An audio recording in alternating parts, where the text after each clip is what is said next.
Hi friends, இன்றைக்கி என்ன பார்க்க போகிறோன்னா சப்பாத்தி, பூரி, தோசைக்கெல்லாம் சைட் டிஷ்ஷான மீல் மேக்கர் கிரேவி தான் பார்க்க போகிறோம். அதுக்கு ஃபஸ்ட்டு ஸ்டவ்வில் கொஞ்சமாக தண்ணி வச்சுக்கிட்டேன். தண்ணி ஹீட் ஆனதும் மீல் மேக்கரை போட்டுக்கிட்டேன். மீல் மேக்கர் கொஞ்சம் சாஃப்ட் ஆகணும். அதுக்கப்புறமா தண்ணி புழிஞ்சு தனியாக எடுத்து வச்சுக்கலாம். அதுக்கப்புறமா வானலில் ஒரு 2 ஸ்பூன் எண்ணெய் விட்டுக்கிட்டேன். அதில் ஒரு பட்டை, ஒரு ஏலக்காய், ஒரே ஒரு கிராம்பு சேர்த்துக்கிட்டேன். அது பொரிஞ்சதும் பெரிய சைஸ் வெங்காயம் ஒரு 3 சேர்த்துக்கிட்டேன்.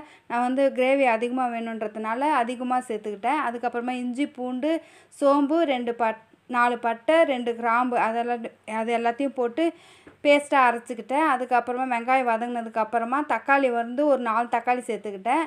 சேர்த்துட்டு அதுவும் தக்காளி நல்லா வதங்கினதுக்கப்புறமா இஞ்சி பூண்டு அந்த பேஸ்ட்டை சேர்த்துக்கிட்டேன். அதுவும் நல்லா வதங்கினதுக்கப்புறமா 1½ ஸ்பூன் மிளகாத்தூள், 1/4 டீஸ்பூன் கறி மசாலா, கொஞ்சமாக மஞ்சள் பொடி அதையும் சேர்த்து நல்லா மிக்ஸ் பண்ணி விட்டுக்கிட்டேன். அதுக்கப்புறமா நம்ம எடுத்து வச்சிங்களா மீல் மேக்கர் அதையும் சேர்த்துட்டு நல்லா மிக்ஸ் பண்ணி விட்டுக்கிட்டேன். நல்லா மிக்ஸ் ஆனதுக்கப்புறமா கொஞ்சமாக உப்பு போட்டுக்கிட்டேன். உப்பு போட்டுட்டு அதில் தேவையான அளவு தண்ணி விட்டுக்கிட்டேன். தண்ணி விட்டுட்டு அது கொஞ்சம் 5 நிமிஷம் வேகணும். அதனால் தட்டு போட்டு மூடி வச்சுட்டேன்.